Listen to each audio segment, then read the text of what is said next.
أعوذ بالله من الشيطان الرجيم بسم الله الرحمن الرحيم।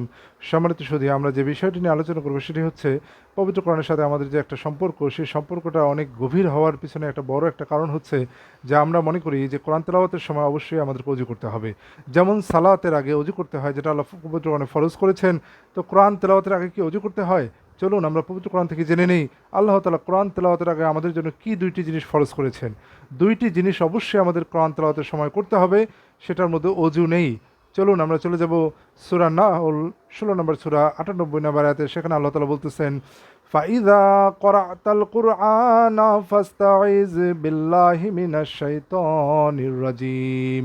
ফাইযা ক্বরাতাল কুরআনা, অতঃপর যখন তোমরা কোরআন তেলাওয়াত করো, ফাস্তাইজ বিল্লাহি মিনাশ শাইতানির রাজিম, আল্লাহর কাছে আশ্রয় চাও বিতাড়িত শয়তান হইতে। তাহলে পবিত্র কোরআন তেলাওয়াতের আগে বিতাড়িত শয়তান হইতে আল্লাহর কাছে আশ্রয় চাইতে হবে। তাহলে এটা আল্লাহ তাআলা ফরজ করেছেন, আল্লাহ তাআলার হুকুম মানে ফরজ। তাহলে কোরআন তেলাওয়াতের আগে বিতাড়িত শয়তান হইতে আল্লাহর কাছে আশ্রয় চাইতে হবে, এটা 1 নম্বর হুকুম। 2 নম্বর হুকুম আমরা পেয়ে যাবো 96 নম্বর সূরা ইকরা 1 নম্বর আয়াতে। আল্লাহ তাআলা বলতেছেন, ইকরা বিসমি রাব্বিকাল্লাযী খলাক, পড়ো তোমার প্রভুর নামে, তোমার রবের নামে যিনি সৃষ্টি করেছেন। তাহলে এখানে আল্লাহ তাআলা কি বললেন? ইকরা, পড়ো।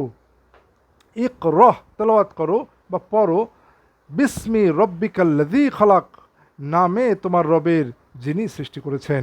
তাহলে দুইটি জিনিস আমরা পেয়ে গেলাম। কোরআন তেলাওয়াতের আগে প্রথমে ফাইযা ক্বরাতাল কুরআনা ফাস্তাইজ বিল্লাহি মিনাশ শাইতানির রাজিম, বিতাড়িত শয়তান হইতে আল্লাহর কাছে আশ্রয় চাও। আরেকটি হচ্ছে ইকরা বিসমি রাব্বিকাল্লাযী খালাক, পড়ো তোমার প্রভুর নামে, রবের নামে যিনি সৃষ্টি করেছেন। তাহলে বিসমিল্লাহির রহমানির রাহিম এটা পড়তে হবে, আউযু বিল্লাহি মিনাশ শাইতানির রাজিম এটাও পড়তে হবে। তাহলে এই দুইটি জিনিস পড়ে আমরা কোরআন তেলাওয়াত শুরু করে দেব। এর জন্য নির্দিষ্ট জায়গায় বসতে হবে না, অজু করতে হবে না, বা নির্দিষ্ট পোশাক পরিচ্ছদ পরে নির্দিষ্ট মুখী হয়ে আমাকে তেলাওয়াত করতে হবে, এমন কোনো শর্ত আল্লাহ তাআলা পবিত্র কোরআনে দেন নাই।